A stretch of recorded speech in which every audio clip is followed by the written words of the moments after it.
बहुत पढ़ते हैं। तो कल हमने क्या देखा कि 1945 के बाद का जो विश्व है वो कैसे बन रहा था, और 1945 के बाद यह एक बहुध्रुवीय विश्व से द्विध्रुवीय विश्व बन गया। ये ट्रांजिशन है कि बहुध्रुवीय विश्व से द्विध्रुवीय विश्व का यहां पर निर्माण हो जाता। कल हम लोगों ने ये बात की थी, तुम लोगों को याद है कि द्विध्रुवीय विश्व का निर्माण। आज अपनी बात को और अच्छी तरीके से हम लोग समझने का प्रयास करते हैं। इसमें द्विध्रुवीय विश्व के अंदर दो ध्रुव भी हमने देख लिए कौन कौन से हैं, एक अमेरिका और दूसरा सोवियत संघ, और इन दोनों ध्रुवों के बीच में चला शीत युद्ध। ठीक है, मैंने कहा था कि शीत युद्ध को तो आप बहुत ही अच्छे से इंटरनेशनल रिलेशंस में पढ़ते हैं, क्यों? क्योंकि पूरा इंटरनेशनल रिलेशंस शीत युद्ध और भारत के संदर्भ में गुट निरपेक्षता से निकलता है। आप अंतरराष्ट्रीय संबंध की पढ़ाई कर ही नहीं सकते अगर आप शीत युद्ध को अंतरराष्ट्रीय संबंध जब पढ़ रहे होंगे तब नहीं पढ़ेंगे, और साथ ही साथ में गुट निरपेक्ष आंदोलन को नहीं पढ़ेंगे। ठीक है ना? तो क्या चल रहा है? आईआर सर बोले वर्ल्ड हिस्ट्री में पढ़ाएंगे, और आप बोले प्रभु क्या कहा हुआ? ये किसने कहा? आईआर वालों ने कह दिया कि शीत युद्ध वर्ल्ड हिस्ट्री में पढ़ोगे। हाँ, शीत युद्ध और गुट निरपेक्ष आंदोलन। प्रभु जरा पूरी बात लिखो। बम गिराने के बाद तो दुनिया बदल गई।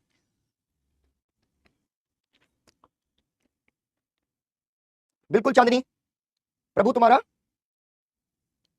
बिल्कुल तमन्ना करूंगा बेटा। अरे प्रभु ये तो पढ़ लिया, इसके आगे बढ़ो प्रभु, मस्ती जारी रहनी चाहिए। बिल्कुल विद्यासागर, चलो कोई दिक्कत नहीं, तो फिर हम ही पढ़ लेते हैं। ठीक है, हम पढ़ लेते हैं, हालांकि उनको ही उधर ही पढ़ाना चाहिए था, है ना, क्योंकि सारा करंट अफेयर्स जाकर के वहां पर जुड़ेगा। अंतरराष्ट्रीय संबंध, तुम्हें अंतरराष्ट्रीय संबंध में फिर पढ़ा क्या? चलो कोई बात नहीं, उसको छोड़ देते हैं।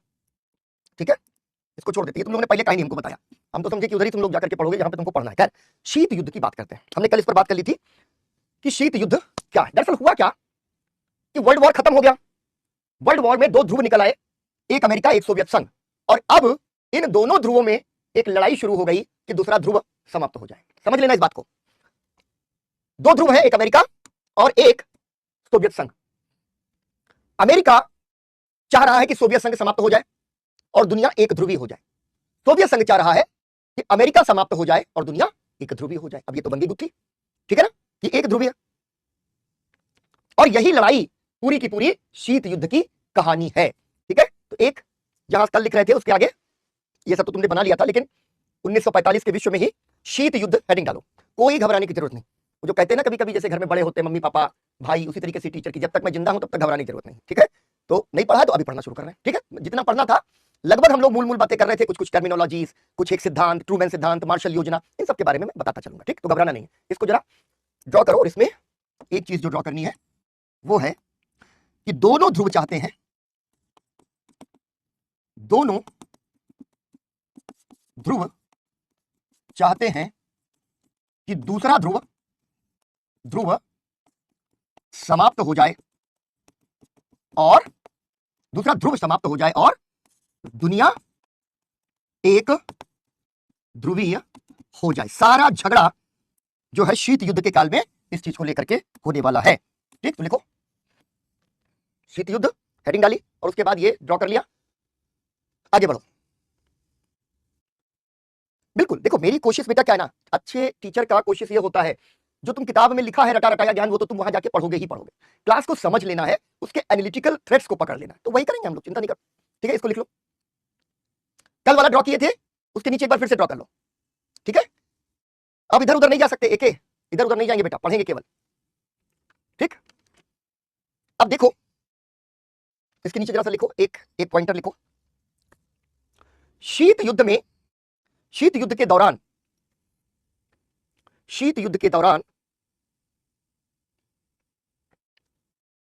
दोनों ही ध्रुवों की इच्छा है कि दूसरा ध्रुव कमजोर या समाप्त हो जाए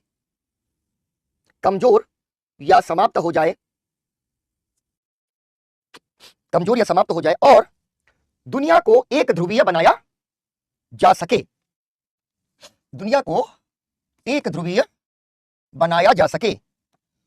शीत युद्ध, इसके आगे लिखना, शीत युद्ध इसी संघर्ष की कहानी है। ठीक है, इसी संघर्ष की कहानी है।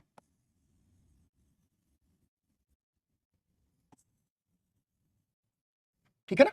अब देखो, हम लोगों ने क्या देखा था कि जब द्वितीय विश्व युद्ध हुआ तो सोवियत संघ में क्या हो गई है भैया, क्रांति। वहां क्रांति पिक्चर का गाना बज गया ना, क्रांति क्रांति, ये पूरा लाल है सोवियत संघ।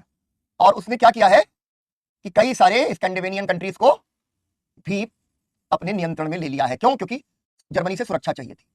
लेकिन द्वितीय विश्व युद्ध के अंदर सोवियत संघ ने जर्मनी को हराने में महत्वपूर्ण भूमिका निभाई है। बर्लिन जो है, बर्लिन में जाकर मतलब सबसे पहले अगर कोई सेना सबसे पहले बर्लिन पहुंची तो वो कौन पहुंची? सोवियत संघ। ठीक है ना, सोवियत संघ जाकर पहुंची। तो भैया जाहिर सी बात है कि सोवियत संघ में, बर्लिन में सोवियत संघ चाहेगा कि हमारा नियंत्रण रहे। भाई हमने विश्व युद्ध में बड़े झंडे गाड़े, विश्व युद्ध खत्म हो गया, फ्रांस को आजाद करा लिया गया, इसके साथ साथ ब्रिटेन बच गया। ठीक है, और उसके सारे बहुत सारे उपनिवेश बच गए, सब कुछ बच गया। लेकिन अब विश्व युद्ध यहां पर समाप्त हो चुका है।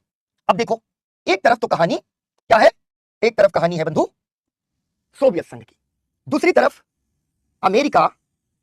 तो अमेरिका है, पूरे के पूरे अमेरिका, कनाडा के इलाके के अंदर, नीचे लैटिन अमेरिका, सब जगह इसने अपना नियंत्रण स्थापित कर लिया। लेकिन लड़ाई कहां हुई? मुख्य लड़ाई यूरोप की भूमि पर हुई, यूरोप की धरती पर हुई।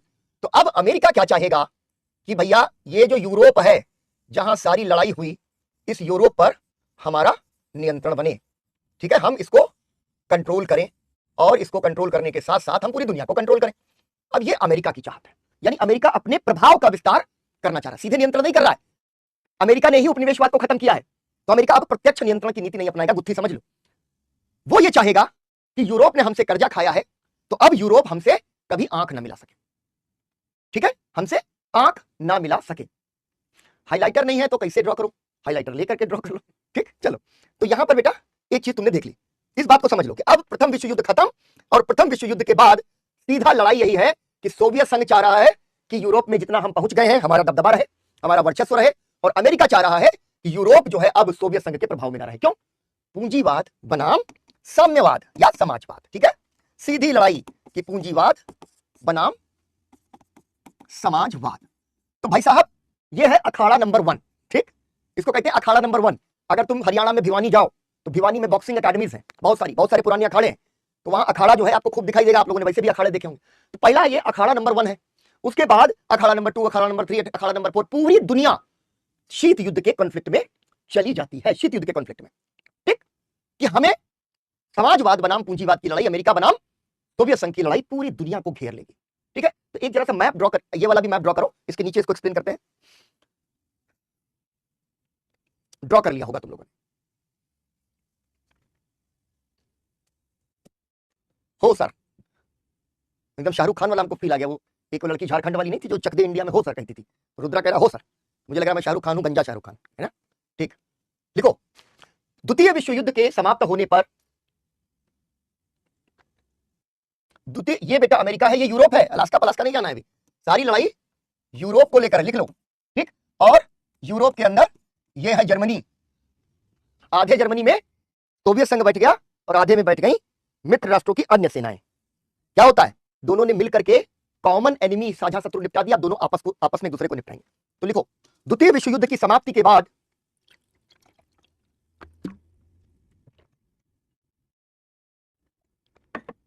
यूरोप शीत युद्ध का पहला अखाड़ा बन गया, ऐसे लिखो सीधे। ठीक है, शीत युद्ध का अखाड़ा बन गया। ठीक, जर्मनी के पराजय के समय, जर्मनी के पराजय के समय सोवियत सेनाएं सबसे पहले बर्लिन पहुंची थी। सोवियत सेनाएं सबसे पहले बर्लिन पहुंची थी, सबसे पहले बर्लिन पहुंची थी। दूसरी तरफ अन्य मित्र सेनाएं जर्मनी के पश्चिमी भाग पर काबिज थी। काबिज का मतलब वहां पर उनका कब्जा था, ठीक है, काबिज थी। सोवियत संघ ने पूर्वी जर्मनी पर और अमेरिका ने पश्चिमी जर्मनी पर कब्जा कर लिया। यहीं से शीत युद्ध का आरंभ हो जाता है। शीत युद्ध का आरंभ हो जाता है। पूर्ण विराम। इसे शीत युद्ध का प्रथम चरण कहा जाता है, ठीक है। प्रथम चरण के बाद ब्रैकेट में 1945 से 53, ठीक है, 45 से 53। अब क्या हुआ, मैंने क्या कहा, बर्लिन को लेकर सबसे पहला झगड़ा शुरू। अब सोचो तुम, बर्लिन को आधा आधा बांट लिया। मित्र राष्ट्रों ने कहा कि भाई बर्लिन का भी बंटवारा करो, क्योंकि सोवियत सेनाएं पीछे नहीं हट रही। तो पहला अखाड़ा जर्मनी इसीलिए बन गया क्योंकि द्वितीय विश्व युद्ध में दोनों सेनाएं वहीं पे मौजूद है। तो जर्मनी का एक तरीके से विभाजन हो गया, पूर्वी जर्मनी, पश्चिमी जर्मनी, और बर्लिन का विभाजन हो गया दो हिस्सों में, पूर्वी बर्लिन और पश्चिमी बर्लिन, ठीक। और कर दी गई वहां पर नाकेबंदी 1948 में, जमीन पर नाकेबंदी कर दी गई कि भैया एक राजधानी शहर के अंदर बता दिया गया कि ये पूर्वी जर्मनी है और ये पश्चिमी जर्मनी। दुनिया का जो है ये एक और निकृष्टतम विभाजन था आधुनिक विश्व का। तुम देखते हो ना, बंटवारा पूरी दुनिया में बंटवारे ऐसे ही किए गए हैं। खैर, तो ये बंटवारा हो गया। अगला लाइन लिखो, बर्लिन का विभाजन, ठीक है, बर्लिन का विभाजन भी कर दिया गया और 1948 में सोवियत संघ ने पूर्वी बर्लिन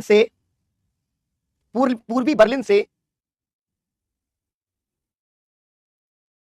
अन्य शक्तियों को खदेड़ने के लिए नाकेबंदी कर दी, ठीक है, नाकेबंदी कर दी, ताकि पश्चिमी जर्मनी में आपूर्ति व्यवस्था को पूरी तरह से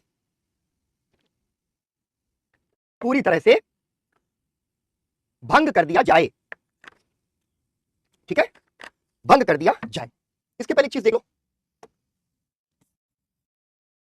जो तुमको लिख भी लेना है, ठीक है। एक बॉक्स बनाओ और बॉक्स बना करके उसमें लिखो जर्मनी का विभाजन, ठीक, जर्मनी का विभाजन बॉक्स बना के लिखना। एक हिस्सा, ये प्रोपोर्शनेट नहीं है, ऐसा नहीं है 25-25-25-25%। एक हिस्सा सोवियत संघ के कब्जे में चला गया, एक हिस्सा अमेरिका के कब्जे में चला गया, एक हिस्सा ब्रिटेन ने ले लिया, जो दूसरे कलर से बना देता, एक हिस्सा अमेरिका ने ले लिया, एक ब्रिटेन ने ले लिया और एक जो है वो फ्रांस ने ले लिया। ये जर्मनी का विभाजन हो गया। लेकिन जब ये टकराव बढ़ रहे हैं तो उन टकरावों के बीच क्या होता है कि अमेरिका, ब्रिटेन, फ्रांस ये सब सहमति देते हैं कि भैया सोवियत संघ से लड़ना जरूरी है और सोवियत संघ से टकराने के लिए अमेरिका जरूरी है। तो अमेरिका ने क्या किया कि इन तीन इलाकों को मिलाया और इन तीन इलाकों को मिला करके बना दिया पश्चिमी जर्मनी, और ये हिस्सा कहलाने लगा पूर्वी जर्मनी। तो ये बेसिकली ये जो विभाजन हुआ ये कब हुआ, 1947 में, ठीक है। ये 1947 में जर्मनी का विभाजन कर दिया गया। तो इसको जरा लिखो बेटा, 1945 अभी लिखा सोनाली, ठीक है बेटा। अब विकास कोई प्रत्यक्ष कब्जा नहीं कर रहा, अब प्रभाव क्षेत्र का खेल है। कौन किसके प्रभाव में है, कौन किसके नियंत्रण में है, नहीं।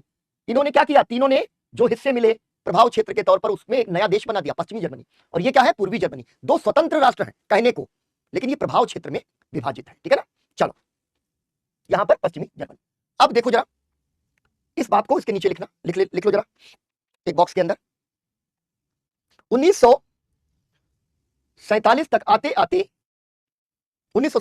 आते जर्मनी का स्पष्ट विभाजन हो गया।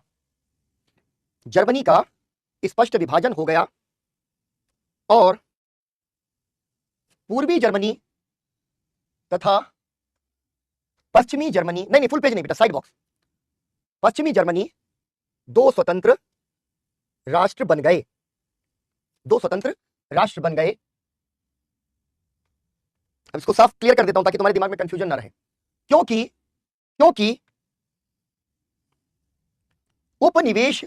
उपनिवेशवाद के औपचारिक समाप्ति की, क्योंकि उपनिवेशवाद की औपचारिक समाप्ति की घोषणा की जा चुकी थी, घोषणा की जा चुकी थी। ठीक, परंतु वास्तव में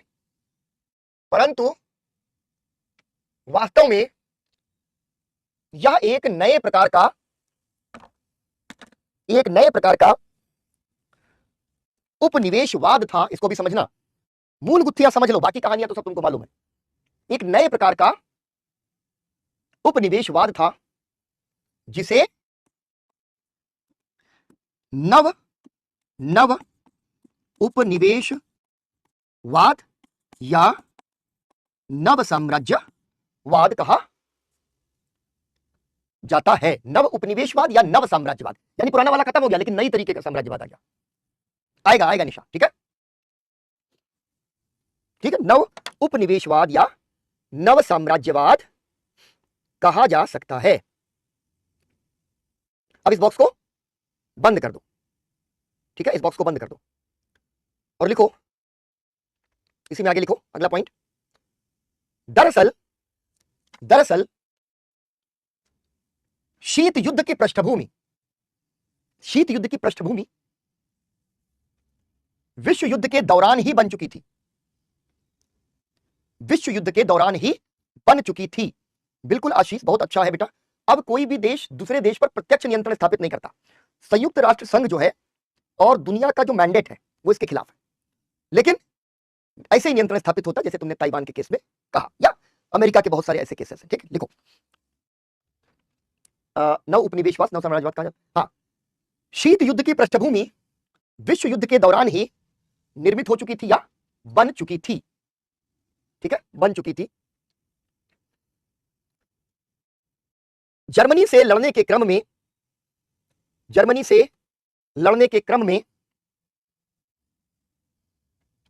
अब तुमको याद है अटलांटिक चार्टर। जर्मनी से लड़ने के क्रम में अटलांटिक चार्टर ने साम्राज्यवाद का अंत कर दिया, साम्राज्यवाद के अंत की घोषणा कर दी, ऐसे लिख दो। ठीक है, तेहरान सम्मेलन 1943 तेहरान सम्मेलन 1943 में, अब देखो यहां पर समझ लेना, पोलैंड कहां था? जर्मनी ने आधा पोलैंड जर्मनी ने जीत लिया था, आधा सोवियत संघ ने, याद है ना, द्वितीय विश्व युद्ध में 43 में ही बैठ के पंचायत लगा ली। भैया ये बताओ अगर जीत जाएंगे ना तो पोलैंड का क्या होगा? कोई कह रहा पोलैंड का ये होगा, कोई कह रहा पोलैंड का ये होगा। वहीं से मतभेद निकलना शुरू हो गए कि जब विश्व युद्ध खत्म होगा, ठीक है, जब विश्व युद्ध खत्म होगा तब बंदर बांट की आफत आएगी। अंजलि, इन वर्ल्ड हिस्ट्री के नोट्स के साथ तुम्हें कोई एक किताब जरूर लगानी है बेटा। मैं बार बार ये बात कहता हूं कि मैं कहने को कह दूंगा कर लो बस हो जाएगा ना, पढ़ना है। वर्ल्ड हिस्ट्री बहुत कॉम्प्लिकेटेड और बहुत ज्यादा बड़ी है। मॉडर्न इंडिया तुमने पढ़ा, ठीक है, कितने दिन क्लास चली, और पूरी दुनिया का इतिहास पढ़ रहा है, उतना गहराई में कहीं नहीं जाना है, लेकिन कॉम्प्लिकेटेड है। भारत से तो तुम्हारा जुड़ाव है, तुम पढ़ लेते, लेकिन क्यों पढ़ोगे दुनिया भर के बारे में? तो अंजलि एक किताब जरूर पढ़नी है, ठीक है ना। चलो, ताकतवर नहीं, वहां पर मित्र राष्ट्रों की सेनाएं जहां जहां पर काबिज है वो उनके। हिटलर ने तो गोली मार ली ना अपने आप को, प्राची बंकर के अंदर हिटलर ने अपने आप को गोली मार ली। ठीक, चलो अब मैं फिर से नहीं देखूंगा वरना फिर फंस जाऊंगा। और तुम लोग कह रहे हो कि इधर ही विस्तार से बात करना है, क्योंकि हमने माना था कि वो तुम उधर पढ़ोगे तो मैं उसको ज्यादा विस्तारित नहीं करूंगा, लेकिन इसीलिए विस्तारित करना पड़ रहा है। तो लिखो, ठीक है, तेहरान सम्मेलन में पोलैंड के भविष्य पर चर्चा हुई।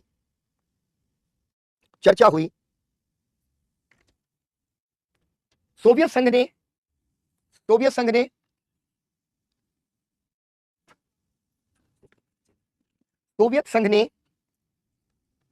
पोलैंड में एक सोवियत सरकार की स्थापना, पोलैंड की लड़ाई में नहीं बेटा प्राची, याद है ना, पोलैंड पर इधर से जर्मनी ने हमला किया, आधा हिस्सा काबिज कर लिया, और वो कुछ कर पाता इससे पहले सोवियत संघ ने भी पोलैंड पर आधा हिस्सा पर हमला करके उसको अपने नियंत्रण में ले लिया। ठीक है, तो लिखो कि पोलैंड में एक सरकार अपने प्रभाव से स्थापित कर दी थी, एक सरकार अपने प्रभाव में स्थापित कर दी थी। ठीक है, जो कम्युनिस्ट सरकार थी,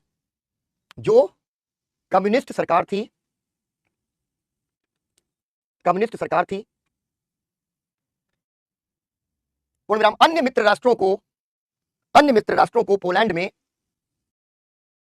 कम्युनिस्ट सरकार मंजूर नहीं थी। फिर लिखना याल्टा सम्मेलन 1945, याल्टा ये सोवियत संघ में जगह है।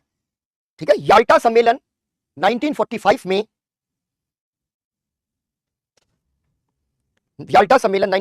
में युद्ध के बाद जर्मनी पर विचार होने लगा कि अब युद्ध के बाद जर्मनी का क्या करेंगे। युद्ध के बाद जर्मनी का विचार होने लगा, और यहां भी मित्र राष्ट्रों के बीच में सोवियत संघ बनाम का मतलब होता है वर्सेस। ठीक है, सोवियत संघ बनाम अन्य का संघर्ष दिखाई देने लगा, और अंततः, ठीक है, और अंततः जर्मनी का 4 क्षेत्रों में विभाजन कर दिया गया था। ठीक है, ये बैकग्राउंड दिख रही है। पोलैंड पे चर्चा करो तब झगड़ा, जर्मनी पे चर्चा करो तब झगड़ा, केक कटा नहीं, अभी केक आया है नहीं, सब मतलब उसका ऑर्डर जो है अभी तक हुआ नहीं है, और यहां पर ये बातचीत चलने लगी कि ये सुनो भैया, आएगा पिज्जा अगर या केक अगर आएगा तो चौथाई खाएंगे, और बाकी 3 लोग एक दूसरे को आंख मार रहे हैं कि हम लोग अपना मिला के खा लेंगे। सोवियत संघ को चौथाई हिस्सा मिले, इसके लिए उसके 4 टुकड़े करवाओ, और 4 टुकड़े करवा के एक सोवियत संघ को पकड़ाओ, और बाकी तीनों फिर एक हो जाओ। ठीक है, ये चक्कर यहां पर फंस गया। अब देखो दूसरी कहानी, इसी में हम समझेंगे, नहीं समझेंगे आगे चल के समझेंगे। ठीक है, इधर, ठीक है,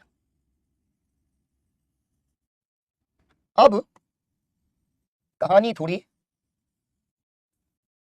दूसरे मोड़ पर आएगी। ठीक है,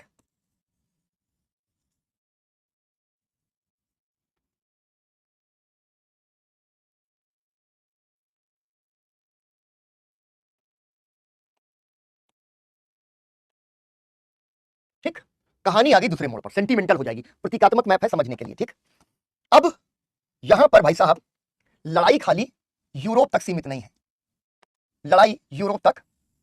है, ये तो ऊपर हो गया सोवियत संघ, और सोवियत संघ के बाद ये जर्मनी वर्मनी का सब झगड़ा देख रहे हो तुम लोग। ठीक है ना, यहां पर थोड़ा सा हिस्सा नहीं भी है, वो रिप्रेजेंटेटिव मैप है।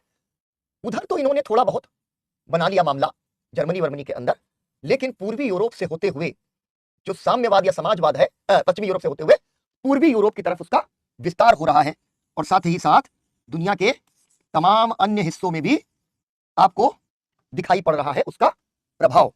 और यहां हमने इसको आपस में जोड़ दिया, लेकिन आपको इन जगहों पर भी लाल प्रभाव दिखाई दे रहा है, और एक हल्का लाल कलर अगर हम बना लें, ठीक है ना, जो उतना लाल नहीं हो, और अगर हल्का सा समझ पाए आप, तो कि पूरी दुनिया के अंदर आपको नहीं है हुआ यार, चेंज नहीं हुआ, आपको कहीं ना कहीं दुनिया के अन्य हिस्सों पर भी असर दिखाई देता है समाजवाद का। ठीक है, जैसे आप भारत के बारे में पढ़ चुके हैं कि कैसे हमारा राष्ट्रीय आंदोलन बहुत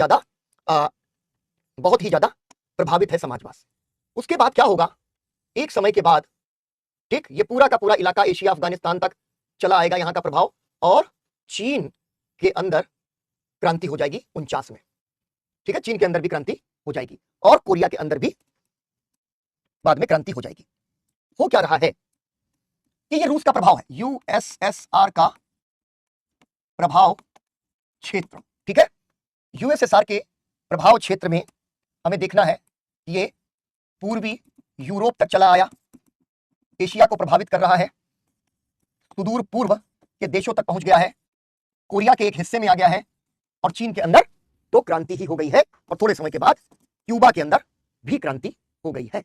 आप देख रहे हैं कि भयानक विस्तार जो है आपको दिखाई दे रहा है साम्यवाद के विचार का। ठीक है, समझ रहे हो? अब यूक्रेन में है बेटा, तब सोवियत संघ में हुआ करता था विकास। ठीक ठीक, तो ये प्रभाव क्षेत्र बहुत तेजी से बढ़ रहा है। अब यहां पर अमेरिका क्या कहता है? अब तुम लोगों को लगता हो अमेरिका कहता होगा तुम क्या हो, ठीक है, अब हम कहते हैं तू क्या है बे। तो फिलहाल ये जो अमेरिका है ये कहता है कि भैया कुछ ना कुछ तो करना पड़ेगा इलाज, वरना ये जो साम्यवाद है ये पूरे दुनिया पर कब्जा कर लेगा। यानी कि उत्तरी अमेरिका का पूरा कॉन्टिनेंट, उसके बाद लैटिन अमेरिका का कॉन्टिनेंट, ठीक, क्यूबा वहां पर, फिर मैं कह रहा हूं रिप्रेजेंटेशनल ये मैप है उसको ऐसे समझना है, फिर उसके साथ पूरा का पूरा इंग्लैंड वाला इलाका, पश्चिमी यूरोप, अफ्रीका में अभी कुछ ज्यादा पोटेंशियल दिखाई नहीं दे रहा, यहां लड़ाइयां लड़नी आपको पड़ेंगी, और एक वॉर जोन बन जाएगा अरब का क्षेत्र, जहां आज भी आप खून खराबा देख रहे हो एशिया के अंदर।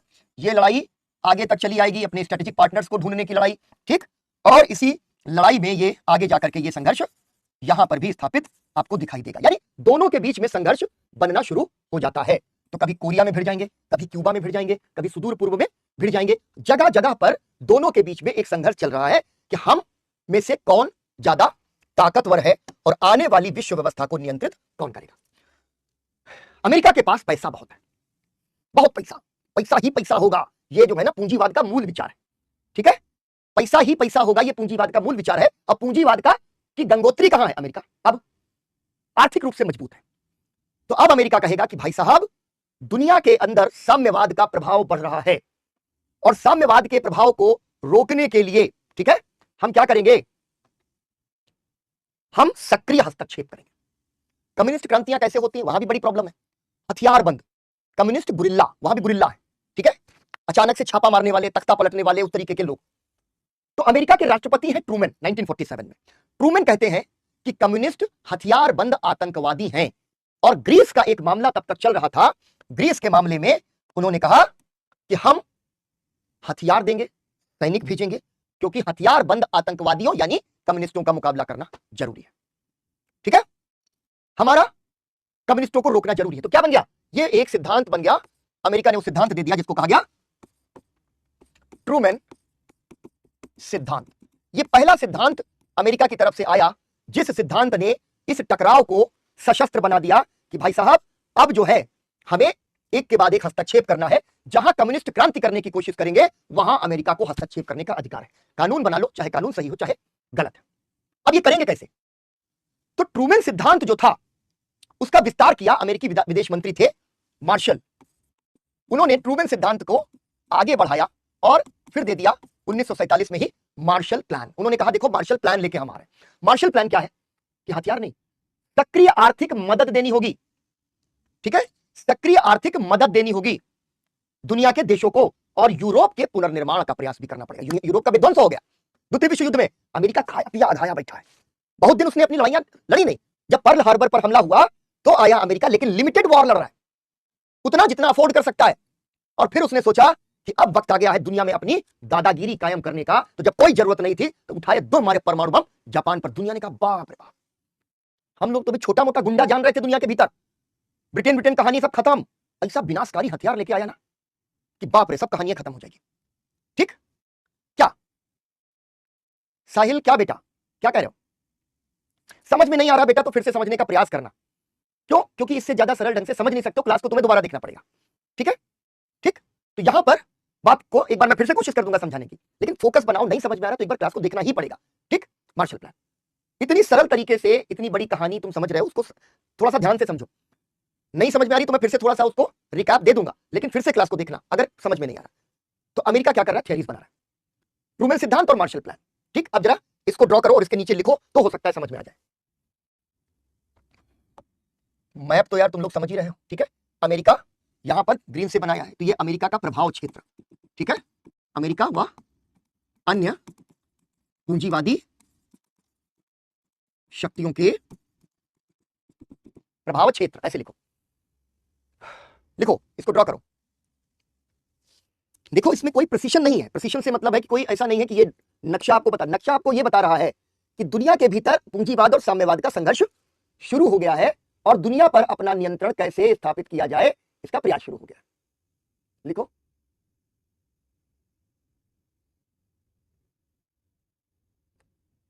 समाजवाद का प्रभाव, समाजवाद का प्रभाव दुनिया में तेजी से बढ़ रहा था, दुनिया में तेजी से बढ़ रहा था।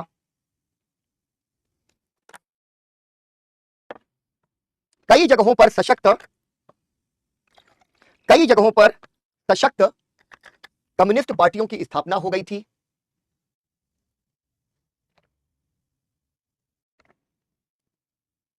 की स्थापना हो गई थी।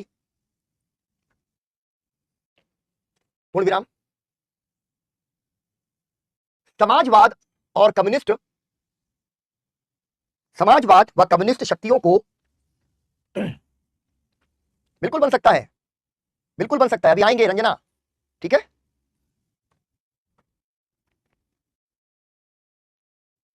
समाजवाद, समाजवादी व कम्युनिस्ट शक्तियों को सोवियत संघ का संरक्षण व समर्थन प्राप्त था, संरक्षण प्राप्त था।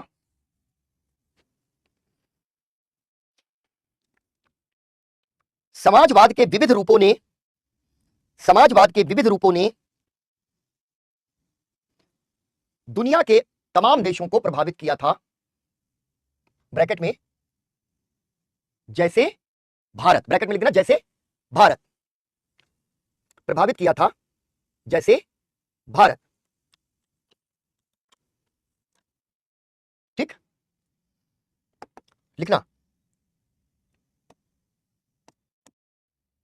पूर्वी यूरोप से, पूर्वी यूरोप में, पूर्वी यूरोप में अल्बानिया, बुल्गारिया और यूगोस्लावाकिया, अल्बानिया, बुल्गारिया और यूगोस्लोवाकिया से होते हुए,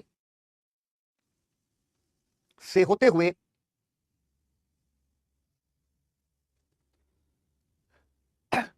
ग्रीस में, ग्रीस में सशस्त्र कम्युनिस्ट, सशस्त्र कम्युनिस्ट गुरिल्लाओं, गुरिल्लाओं, गुरिल्ला का मतलब होता है वो सेनानी, वो योद्धा जो गुरिल्ला युद्ध में माहिर हो, ठीक है। गुरिल्ला युद्ध के बारे में हम लोग बात कर चुके हैं। गुरिल्लाओं एवं कम्युनिस्ट विरोधी सरकार के बीच, सरकार विरोधी, कम्युनिस्ट विरोधी सरकार के बीच गृह युद्ध शुरू हो चुका था, गृह युद्ध शुरू हो गया था। अमेरिका, अमेरिका, ग्रीस और फिर तुर्की आदि में, तुर्की आदि में समाजवाद, कम्युनिज्म का, ऐसे लिखो समाजवाद या कम्युनिज्म का विस्तार रोकने के लिए, ठीक है, विस्तार रोकने के लिए प्रतिबद्ध हो गया,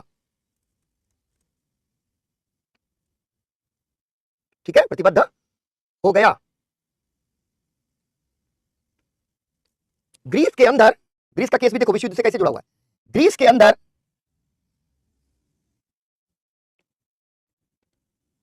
नाजी जर्मनी ने कब्जा कर लिया था, नाजी जर्मनी ने कब्जा कर लिया था और ब्रिटेन ने, ब्रिटेन ने ग्रीस को मुक्त कराकर, ग्रीस को मुक्त कराकर एक कठपुतली सरकार बना दी थी, कठपुतली सरकार बना दी थी। इसी गृह युद्ध में, इसी गृह युद्ध में ब्रिटेन के कहने पर, ब्रिटेन के कहने पर अमेरिका ने अंततः ट्रूमैन सिद्धांत का प्रतिपादन किया, ठीक है, ट्रूमैन सिद्धांत का प्रतिपादन किया, ठीक है। अब इसके बगल में बॉक्स बना लो, लिखो ट्रूमैन सिद्धांत, एकदम सिंपल सा, ट्रूमैन सिद्धांत लिखना, ग्रीस में हस्तक्षेप के पहले, ग्रीस में हस्तक्षेप के पहले अमेरिकी राष्ट्रपति ट्रूमैन ने, अमेरिकी राष्ट्रपति ट्रूमैन ने सशस्त्र हस्तक्षेप का एक सिद्धांत, सशस्त्र हस्तक्षेप का एक सिद्धांत प्रस्तुत किया। ट्रूमैन ने कम्युनिस्टों को हथियारबंद आतंकवादी कहा, हथियारबंद आतंकवादी कहा और कम्युनिस्टों का विस्तार रोकने, कम्युनिस्टों का विस्तार रोकने के लिए सशस्त्र प्रतिरोध की वकालत की, सशस्त्र प्रतिरोध की वकालत की।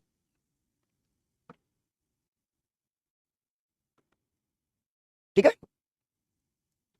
इसी के बॉक्स के अंदर लिखो मार्शल प्लान 1947, मार्शल प्लान 1947।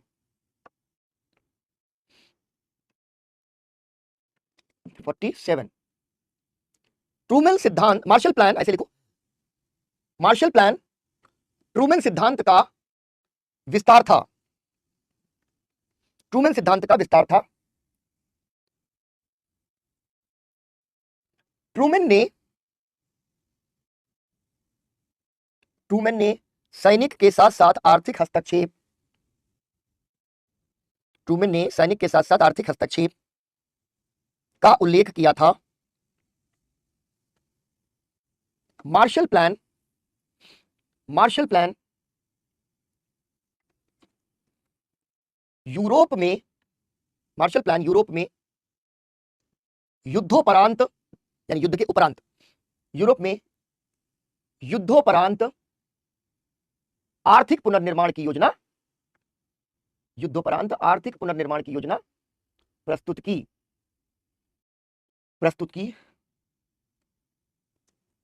पूर्ण विराम। इसका सीधा सा उद्देश्य, इसका स्पष्ट उद्देश्य लिख लो, इसका स्पष्ट उद्देश्य यूरोप में अमेरिका के सक्रिय आर्थिक हस्तक्षेप और कम्युनिस्ट प्रभाव को रोकना था। अब ये सब चीजें यहां पर एकदम स्पष्ट रूप से तुम्हारे सामने आ गई। अब देखो क्या हुआ यहां पर, ये योजना एक तरफ आ रही है, जो गुत्थियां समझोगे तुम लोग, एक तरफ क्या हो रहा है कि ट्रूमैन सिद्धांत आ रहा है, ठीक है, ट्रूमैन सिद्धांत आया है और उसके साथ मार्शल योजना आ गई है।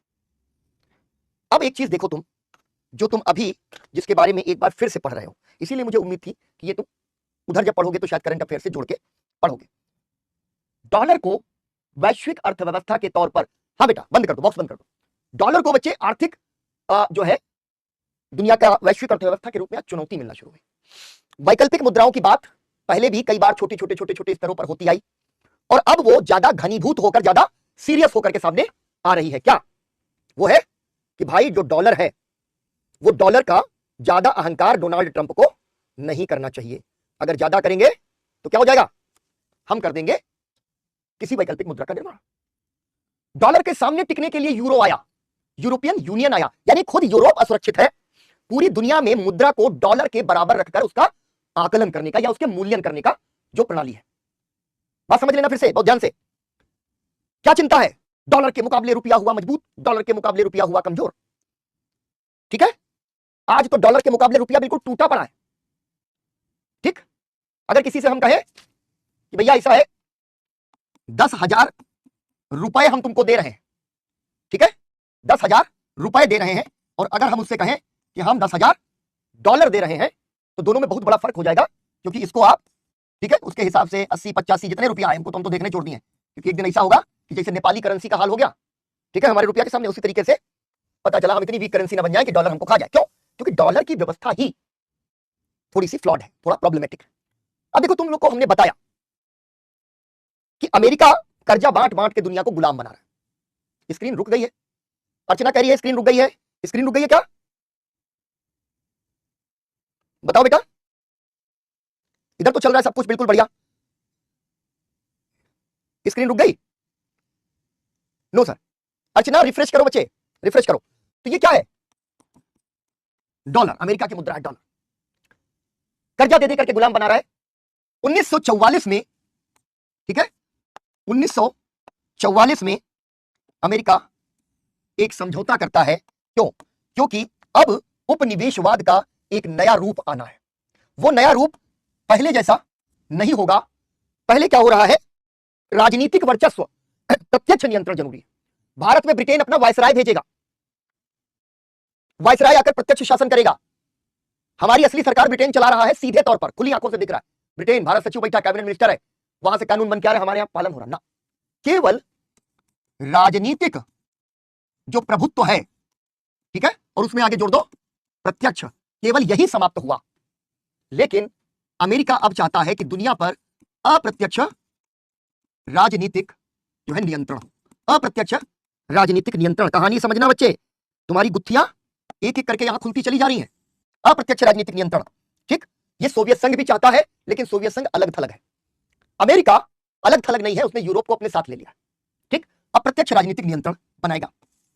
दूसरी चीज क्या है कि दूसरी महत्वपूर्ण चीज आर्थिक नियंत्रण व वर्चस्व। वो क्या है? डॉलर अर्थ व्यवस्था का निर्माण। डॉलर अर्थ व्यवस्था का निर्माण। तो क्या होता है कि युद्ध हो रहा है खत्म 1944 में, लगभग क्लियर हो गया कि अमेरिका अब जीतेगा, मित्र राष्ट्र अब जीतेंगे और उसमें अमेरिका सबसे ताकतवर हो जाएगा। तो यहां पर एक ब्रेटन वुड्स समझौता अमेरिका कर देता है। ब्रेटन वुड्स समझौता सबको बुलाता है ब्रेटन वुड नामक जगह पर। कब बुला लेता है? 1944 में। वो कहता है कि दुनिया आर्थिक रूप से टूट चुकी है, इसको स्थिर बनाने के लिए एक स्थिर मुद्रा होनी चाहिए, और दुनिया में केवल एक ही स्थिर मुद्रा बची है, अमेरिका की, डॉलर। तो दुनिया की सभी प्रमुख मुद्राएं अमेरिकी डॉलर के मुकाबले स्थिर होंगी, यानी आप तुलना उनकी जब करें तो अमेरिकी डॉलर से करें। और अमेरिकी डॉलर को जोड़ दिया गोल्ड के साथ या सोने के साथ, ठीक है, सोने के साथ में। तो ये क्या हो गया? डॉलर बन गया विश्व का रिजर्व करेंसी। यानी छोटी सी बात समझ लो, अभी भी सोने का रिजर्व है, भारत के पास कितना सोना रह गया है, लेकिन हमारे पास कितना विदेशी मुद्रा भंडार रह गया है, इसकी भी तो बात करते हो, ठीक है। वर्ल्ड बैंक, आईएमएफ, ये सारी कहानियां वर्ल्ड बैंक, आईएमएफ वगैरह तुम लोग जो है जानोगे, पढ़ोगे पॉलिटी में सीधे तौर पे। क्या हो रहा है कि डॉलर इज इक्वल टू सोना। यानी आज अगर आप कहते हो कि हमारे पास सोने का कितना भंडार भारत के चेस्ट में रह गया, उससे हमारी अर्थव्यवस्था की मजबूती पता चलती है। लेकिन दूसरी चीज क्या होती है कि विदेशी मुद्रा भंडार कितना रह गया। अगर विदेशी मुद्रा भंडार नहीं रह गया तो फिर हम एक आर्थिक संकट में फंस जाएंगे, आयात और निर्यात के क्रम में, और विदेशी मुद्रा भंडार का आकलन डॉलर में होगा, यही ना। तो ब्रेटन वुड्स समझौता एक तरीके से दुनिया में डॉलर अर्थव्यवस्था का निर्माण करता है, ठीक है। 1971 में ब्रेटन वुड्स समझौते के अंदर एक घटना हुई जिसको कहते हैं निक्सन शॉक। निक्सन ने दे दिया जोर का झटका जो धीरे से लगा, ठीक है, क्योंकि जोर से लगेगा तो तुम चीखोगे, और चीखोगे तो अमेरिका कहेगा बेटा हमसे चीखे, हम कुछ किए और तुम चीखे, ठीक है ना। तो यहां पर निक्सन शॉक 1971 में क्या हुआ? 1971 डॉलर और सोने को अलग कर दिया निक्सन ने एक झटके से। और जब डॉलर और सोना अलग अलग हो गया, ठीक है, तो क्या हुआ कि यहां पर जितना भी फ्लोटिंग एक्सचेंज रेट है, यानी दुनिया की मुद्राओं में ये जो कहानी शुरू हुई कि डॉलर के मुकाबले जो मुद्राओं का जो मूल्य है वो बाजार से तय होगा और डॉलर में तय होगा, ये निक्सन शॉक में आ गया। आरबीआई का काम है, ठीक है ना, आरबीआई का काम है। तो ये जो चीजें हैं इनको आपको समझ लेना है। तो अब इसके नीचे जो है आपको, ये आपने लिख लिया, अब लिखो डॉलर अर्थव्यवस्था का निर्माण, हेडिंग डालो डॉलर अर्थव्यवस्था का निर्माण।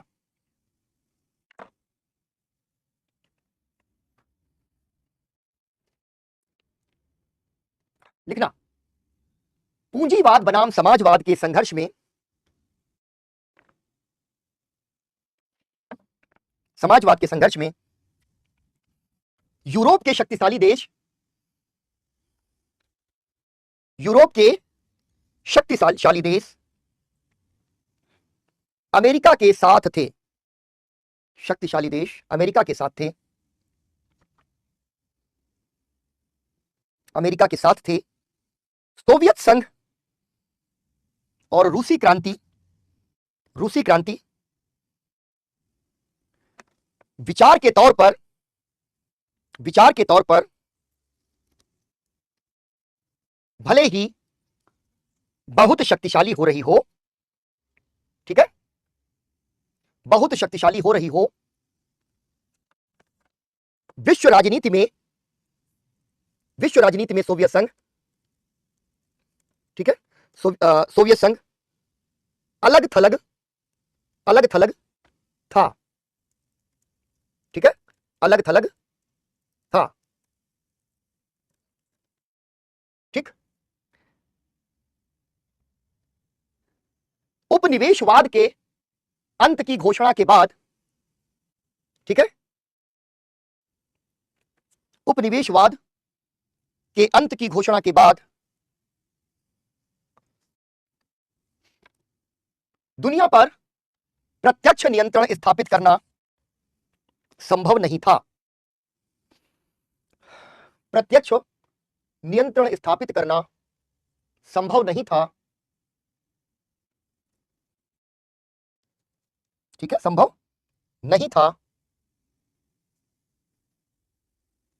इसलिए अमेरिका ने संयुक्त राष्ट्र संघ, अब देखो खेला, इसको कहते हैं खेला टिपिकल शब्दों में, ठीक है। आईएमएफ फंडिंग करता है विकसित राष्ट्रों को, ठीक है ना, विकासशील राष्ट्रों को, ठीक है, बिल्कुल विकास। भूत अंकल क्या कह रहा है, आईएमएफ में कौन सा देश शामिल नहीं है? अरे द्विभागी है, ठीक है ना, एक तो क्यूबा, ठीक, एकदम अमेरिका के ना ठीक नीचे बैठा है और अमेरिका के आंख में आंख डाल के बात करता है, ठीक। ये बिल्कुल वही वाला डायलॉग मारता है, ठीक है ना, कि तुम कहते थे, ठीक है, कि तुम अमेरिका कहता है तुम कौन हो, एकदम आंख में आंख डाल के। दूसरा अपना वो है ही है कोरिया वाला, ठीक, तानाशाह कम्युनिस्ट, जो हर समय बस अमेरिका का फोन आता है, अगर मान लो कभी भी आता भी हो अगर, तो वो वीडियो कॉल करता है, एक लाल बटन पे हाथ धर के खड़ा होता है, मार दे, ठीक। तो ये सब चीजें चलती रहती है। शॉक थेरेपी क्या है? अरे शॉक थेरेपी अलग चीज है यार, निक्सन शॉक अलग है, ठीक है, निक्सन शॉक अलग है, लिखो, ठीक। इसलिए अमेरिका ने संयुक्त राष्ट्र संघ में अपनी मनमानी चलाने के लिए सुरक्षा परिषद, ठीक है, सुरक्षा परिषद क्यों आज, अच्छा हरप्रीत या कौन पूछता है, अमनदीप ही पूछता है शायद सवाल, अभी समझाते हैं तुमको, रुको, ठीक, शीत युद्ध खत्म करते ही तुमको समझा देते हैं। क्या बोला? संयुक्त राष्ट्र सुरक्षा परिषद, संयुक्त राष्ट्र संघ में सुरक्षा परिषद का निर्माण किया,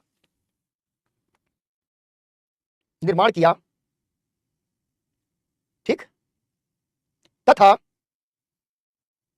वर्ल्ड बैंक, आईएमएफ, सब कहानियां तुम जानते हो, वो जो किताब में डिटेल्स लिखे हैं, ईयर लिखे हैं, फलाना ठिकाना, मीटिंग सीटिंग, ये सब तुम पढ़ लोगे, कहानी समझ लो, क्योंकि उसको समझे बिना जब रटने जाओगे तो रटने लग जाओगे। अमनदीप कौर है ना, हाँ मैं समझ गया बेटा, अमनदीप कौर है, हाँ लड़की है, ठीक है, मैं जानता हूँ अमनदीप कौर और सिंह का फर्क मैं जान रहा हूँ बेटा, ठीक, मेरे बड़े सिख दोस्त हैं, पंजाब में हैं, मेरे अपने शहर में है, बहुत सारे सिख दोस्त हैं।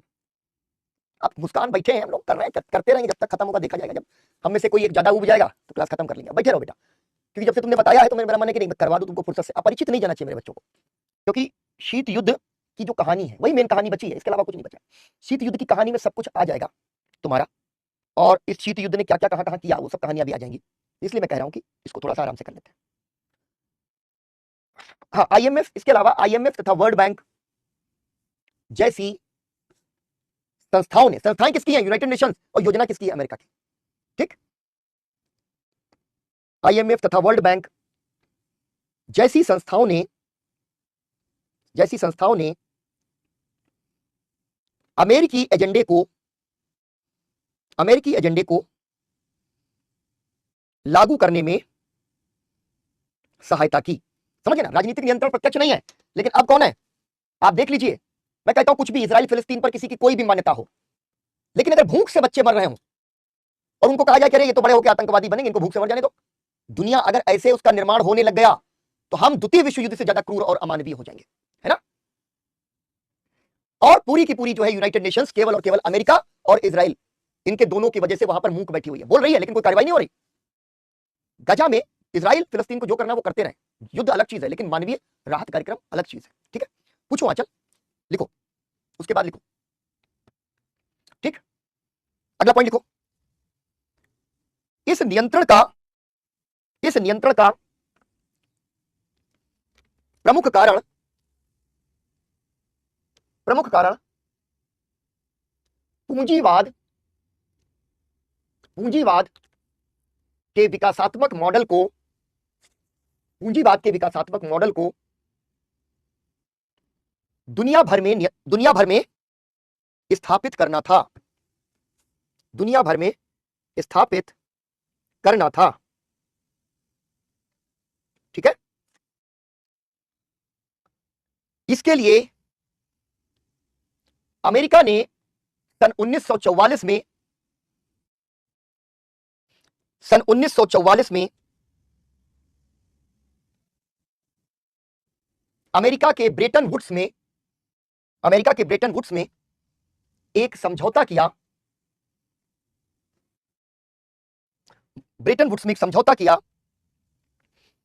जिसके अनुसार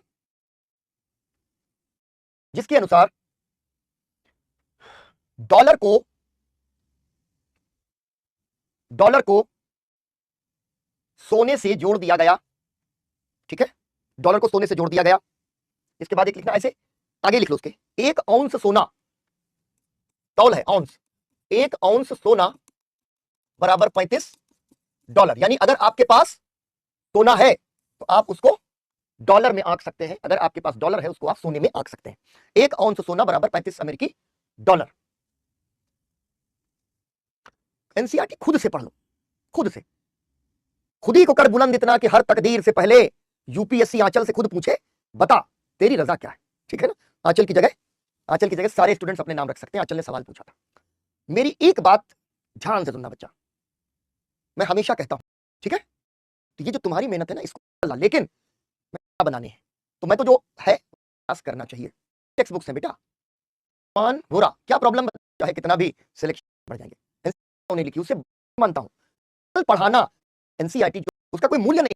ठीक है, इंडियन अर्जुन देव, तो यहाँ के लिए एनसीईआरटी तुम सीधे पढ़ो। देखो पहले इसको, 1 औंस सोना बराबर $35।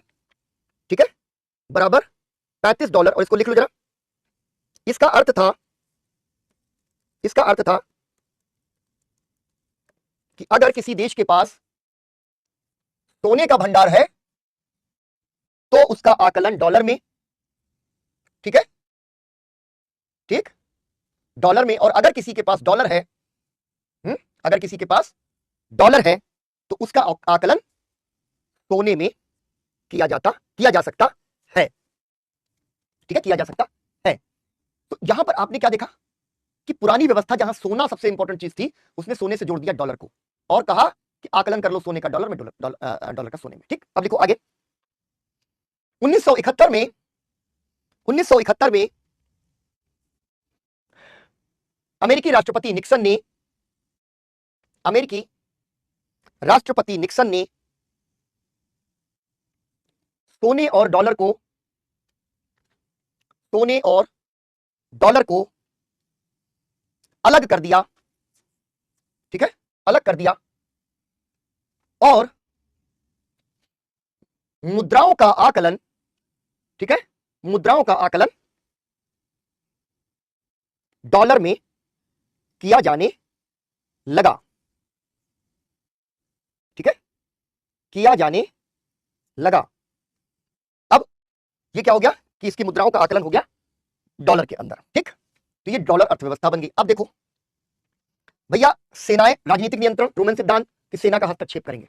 47 में इन्होंने ये बात कही, और उसके बाद उत्तरी, ठीक है ना, मतलब ये पूरा का पूरा जो रीजन है, पूरा का पूरा इलाका है, उत्तरी अटलांटिक संधि संगठन, North Atlantic Treaty Organisation, NATO की स्थापना बन गई। यानी पहले क्या हो रहे थे, विश्व युद्ध में गुट बन रहे थे, तेमा।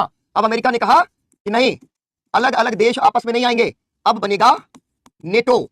ठीक, नॉर्थ अटलांटिक ट्रीटी ऑर्गेनाइजेशन, उत्तरी अटलांटिक, ठीक है, संधि संगठन, हिंदी में लिख रहा हूं, abbreviation NATO, North Atlantic Treaty Organisation. अब क्या हुआ कि इसने कहा कि हम अपने पश्चिमी जो हमारे देश हैं उन सबके का जो है उनका एक संधि कर रहे हैं 1949। यानी अमेरिका ने सैन्य प्रयोग शुरू कर दिया, यह कि अमेरिका के नेतृत्व में अब सारी की सारी जो सेनाएं हैं वो इस पूरे एजेंडे के तहत, वही एजेंडा तो हम डिस्कस कर रहे हैं। ठीक है, ठीक, पूरा जो राजनीति हम देख रहे हैं उस राजनीति में आ गया नेटो, सशस्त्र हस्तक्षेप की सुव्यवस्थित योजना। उद्देश्य क्या है? उद्देश्य है जहां पर भी कम्युनिस्ट क्रांतियां हो रही हो, अमेरिका या पश्चिमी देशों के हितों की अनदेखी हो रही हो, जहां पर भी जो पूंजीवाद है उसको हटाने का प्रयास किया जा रहा हो, या जहां पर भी किसी भी तरीके से अमेरिका को या पश्चिमी देशों को दखल देने का इरादा हो, तो वो वहां पर नेटो की जो है सेनाएं आ जाती है। ठीक है, सेनाएं आ जाती है। ठीक, अब राज गौतम देखो, उसका शेरो शायरी सुन के उसका भी मन कर गया है।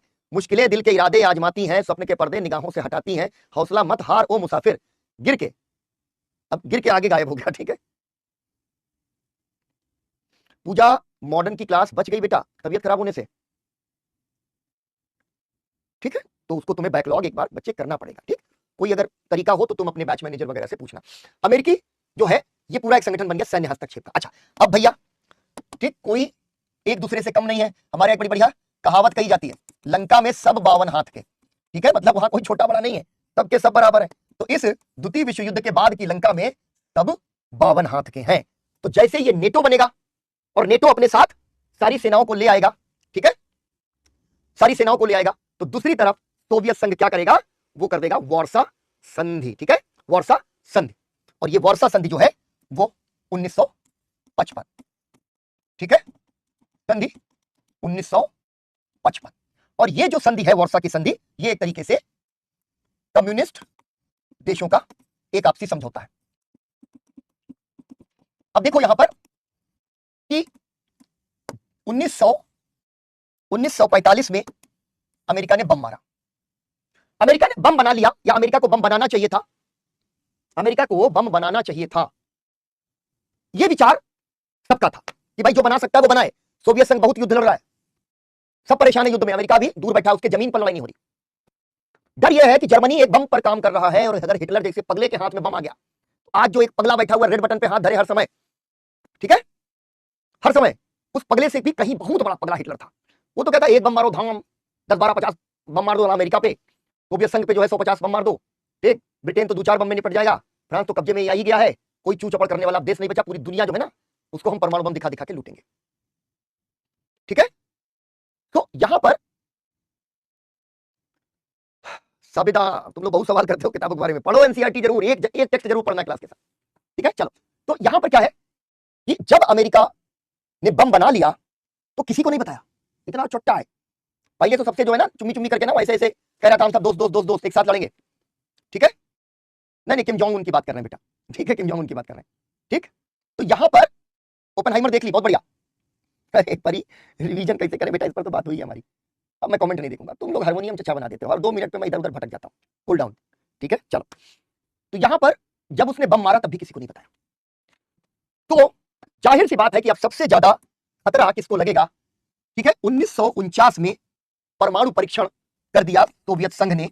ठीक है, परमाणु परीक्षण, और अगले 4-5 साल के अंदर उसके पास उतना बम था कि वो अमेरिका से कह सकता था कि अगर तुम बम मारोगे तो हम इतना बम मारेंगे, इतना छर्रा छर्रा कर देंगे कि जो है ना गिन नहीं पाओगे। दोनों के पास बम हो गया, तो क्या हुआ? यहां पर दोनों परमाणु संपन्न राष्ट्र बन गए। ठीक, एक शक्तिशाली है जिसके पास बहुत ताकत है, बल्ले शल्ले 6 पैक एप्स हैं, और दूसरा है दुबला पतला। दोनों के बीच में युद्ध है, कौन जीतेगा? ठीक है, कौन? जिसके पास ताकत है, जिसके पास 6 पैक एप्स है। ठीक, 6 पैक एप्स है। लेकिन दोनों के हाथ में मशीन गन अगर आ जाए, दोनों के हाथ में अगर मशीन गन आ जाए तो क्या होगा? लड़ाई होगी बराबर, बराबर की लड़ाई हो गई। तेरे पास भी परमाणु बम, मेरे पास भी परमाणु बम। तो यहां पर क्या हुआ? यहां शुरू हो गया शस्त्रों की होड़। ठीक है, शस्त्रों की होड़ शुरू हो गई, और दुनिया भर में रणनीतिक सैनिक ठिकानों की जंग भी शुरू हो गई। ठीक है, क्या हो रहा है यूक्रेन में? यूक्रेन में क्या हो रहा है? ठिकाना, ठिकाना बनाना है। मुश्किल क्या है? रूस को यूक्रेन की तरफ से समुद्र का एक्सेस चाहिए। रूस चाहता है कि यूक्रेन उसके साथ रहे मित्रवत। अमेरिका चाहता है कि एकदम ना आंख के नीचे से, नाक के नीचे से जो है हम दिया खींच लें रशिया के, तो वो यूक्रेन को अपनी तरफ मिलाना चाहता है, और यूक्रेन को नाटो के साथ बैक करता रहता है कि भैया तुम जो है ना रशिया को आंख दिखाओ, हम पीछे खड़े हैं। और अब रशिया के साथ यूक्रेन युद्ध में है, जेलेंस्की उसको कभी बुलाते हैं डांट देते हैं, कभी बुलाते हैं तो कहते हैं कि अच्छा लो हम हैं साथ में, कोई इज्जत नहीं। ठीक, तो यहां यूक्रेन में जो हो रहा है यही तो हो रहा है। तो यहां इसकी वजह से अगली हेडिंग डालो जरा, अगली हेडिंग डालो। दुनिया में, ये हेडिंग है, दुनिया में सैन्य प्रतिस्पर्धा, सैन्य प्रतिस्पर्धा, सैन्य प्रतिस्पर्धा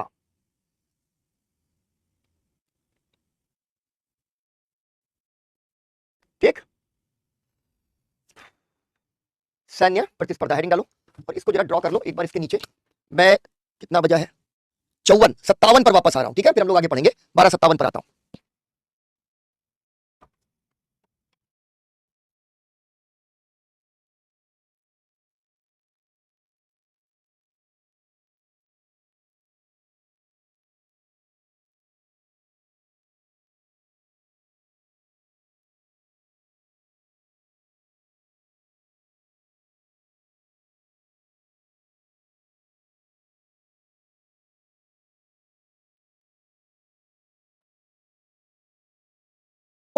जो है ना आए तो अच्छी, भूत अंकल डेंगू वेंगू कुछ नहीं होता, ठीक है। डेंगू जो है उसमें हर 1 घंटे पे बेटा 1 गिलास पानी का इंटेक करो, बाकी दवाइयां चल रही होंगी तुम्हारी। मेरा जब डेंगू हुआ मुझे 2010 में, जेएनयू में था तब मैं, नहीं नहीं इतना नहीं, थोड़ा सा और कर लो, है ना। डॉक्टर ने कहा बहुत सीरियस, अभय राज का बर्थडे, हैप्पी बर्थडे, हाँ ऐसे दिल दुखा काम कर लेंगे। उसके बाद दोनों में से एक का जीते, 3rd फ्लोर पे, तो उन्होंने कहा ड्रिप चढ़ाएंगे, उसके बाद देखेंगे कि जो है प्लेटलेट्स वगैरह चढ़ानी है कि नहीं चढ़ानी। और डेंगू में मैं कहा जा रहा है कि देखो एक, वो लिख दो, दुनिया एक बार फिर शीत युद्ध, शीत युद्ध। अब जरा इसको आखिरी ये लिख दो, फिर तुम लोगों को मैं छोड़ ही देता हूं आज।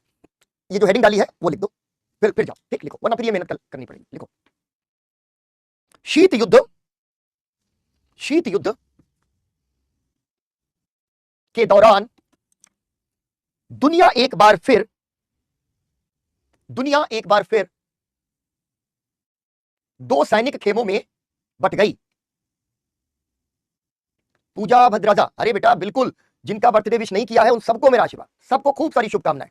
पूजा को खूब सारा जो है आशीर्वाद, बिलेटेड हैप्पी बर्थडे। पूरी क्लास का जहां जहां पर, मतलब साल भर क्लास चलती, मैं एक एक दिन सबका बर्थडे विश करता हूं। मुझे लगता है कि हर किसी को स्पेशल फील होना चाहिए, और तुम लोगों को एक कॉन्फिडेंस तो मेरी क्लासेस से हुआ ही होगा, नहीं डरना है, ठीक। मेरी तरफ से खूब सारी विशेष तुमको, ठीक। लिखो, फिर से सैनिक खेमों में बट गया, सैनिक खेमों में बट गया। प्रथम और द्वितीय विश्व युद्ध, प्रथम और द्वितीय विश्व युद्ध में इसी प्रकार से विश्व, सुधा खूब सारा आशीर्वाद बेटा, नेक्स्ट ईयर आएगा आर्यन का। प्रथम और द्वितीय विश्व युद्ध में सैनिक खेमेबंदी ने ही, सैनिक खेमेबंदी ने ही स्थितियों को विस्फोटक बना दिया था। आज पाकिस्तान का बर्थडे है 1999 वाला, ठीक है। स्थितियों को विस्फोटक बना दिया था। शीत युद्ध में, शीत युद्ध में फिर वही गलती दोहराई गई, फिर वही गलती दोहराई गई।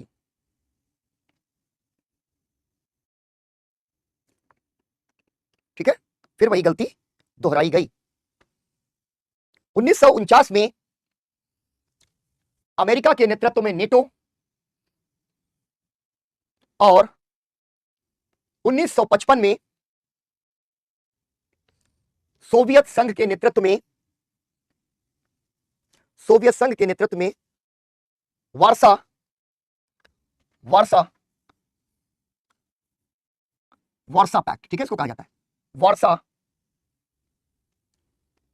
संधि का निर्माण हुआ, संधि का निर्माण हुआ। और जगह जगह प्रथम और द्वितीय विश्व युद्ध में सैनिक खेमेबंदियों ने स्थितियों को विस्फोटक बना दिया था। शीत युद्ध के दौरान भी दुनिया 2 सैन्य गुटों में बट गई, कुछ ऐसे ही बोला होगा, तुम लोग लगभग ऐसे लिख लिया करो, 2 गुटों में बट गई। 1949 में नेटो, अमेरिका के नेतृत्व में नेटो, और 1955 में सोवियत संघ के नेतृत्व में वार्सा संधि हुई। ठीक है, लिखो इसके बाद का पॉइंट लिखो। जापान पर परमाणुविक हमले के 4 साल बाद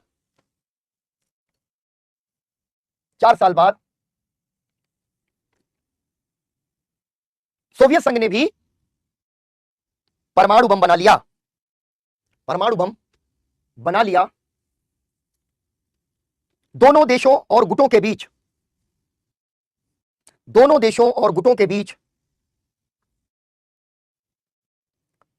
आधुनिकतम युद्धक तकनीक। ठीक है, ये देख लो, दुनिया को अमेरिका सबसे ज्यादा क्या बेचता है, जिससे सबसे ज्यादा पैसा कमाता है? हथियार। वार्सा सोनाली इसलिए बनाया गया कि जब इन्होंने नेटो बना लिया तो सोवियत संघ को लगा कि हमें भी अपने समर्थक देशों का एक पैक्ट कर लेना चाहिए कि अगर नेटो का कोई देश किसी भी देश पर हमला करता है सोवियत संघ के समर्थक, तो हम सब एक साथ लड़ेंगे। दोनों तरफ पैक्ट हो गया। ठीक है, दुनिया को अमेरिका सबसे ज्यादा हथियार बेचता है। ठीक है, भारत को भी बेचेगा। भारत को बेच के पाकिस्तान से कहेगा हे भैया उन्होंने ले लिया है, मार दें, बम कर देंगे एकदम, तो तुम भी ले लो। ठीक है, तो पाकिस्तान भी ले लेगा। पाकिस्तान जब ले लेगा तो कहेंगे तुमने तो 12 खरीदे थे, उसने 15 खरीद लिए। ठीक है, तो 5 था और खरीद लो, ये खरीदे। दोनों में इधर उधर बढ़ाता रहेगा। फिर एक को हथियार बेचेगा, एक को डिफेंस सिस्टम बेच देगा कि भैया वाला हथियार उसने ले लिया है तो डिफेंस सिस्टम हम बनाते हैं, डिफेंस ले लो। अब तो तुम लोगों को पता नहीं चलता, पहले क्या होता था, वायरस आते थे। ठीक है, वायरस आते थे कंप्यूटर में, तो एंटीवायरस डलवाना पड़ता था, और एंटीवायरस बनाने वाली कंपनियां ही वायरस बनवाती थी। ठीक, तो वायरस एंटीवायरस का खेल एक ही हो जाता था। टेक्नोलॉजी बेचता है, बिल्कुल विकास। ठीक, लिखो कि आधुनिकतम युद्धक हथियारों की होड़ लग गई। ठीक, युद्धक हथियारों की होड़ लग गई। बेटा सोनाली, यूरोप के कुछ देशों और नेटो के ही तो मुकाबले में वार्सा बनाया गया ना, ये तो कह रहे हैं। अगला पॉइंट, इसके अतिरिक्त नेटो और वार्सा के तहत रणनीतिक और सैनिक ठिकानों की जंग भी शुरू हो गई। ठीक है, शुरू हो गई। इसके बाद एक फुल पेज का छोटा बॉक्स बना लो, ज्यादा नहीं लिखवाना है। फुल पेज का क्यों लिखवा रहा हूं, उसकी वजह, एक फुल पेज बॉक्स बनाओ इसके बाद, और 2 लाइनें लिख लो, खत्म करें। लिखो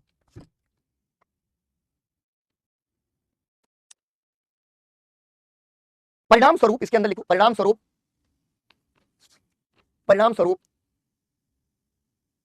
दुनिया में कई जगह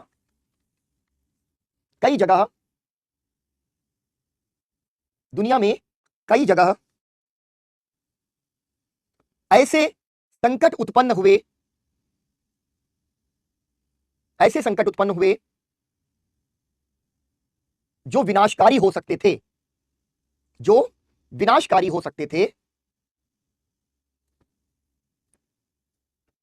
द्वितीय विश्व युद्ध के बाद शीत युद्ध ने तृतीय विश्व युद्ध का खतरा हमेशा उत्पन्न रखा है। और आखिरी लाइन, वर्तमान में चाहे रूस और यूक्रेन का युद्ध हो या इजराइल फिलिस्तीन और ईरान का संघर्ष या नॉर्थ कोरिया साउथ कोरिया के तनाव, ऐसे हाइफन लगाओ, सबकी पृष्ठभूमि में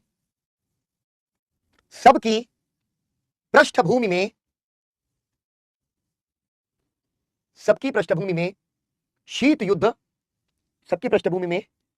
युद्ध छुपा है। कर लेता हूं बेटा, आज तो मैंने सोचा था कि हम लोग बहुत कुछ कर लेंगे, लेकिन तुम लोगों ने जब बताया कि नहीं भाई ये जो है तुमने उधर पढ़ा नहीं है, मुझे आश्चर्य हुआ। घंटे के बाद तुम लोग लेके कांचा चीना, आखिरी क्लास बेटा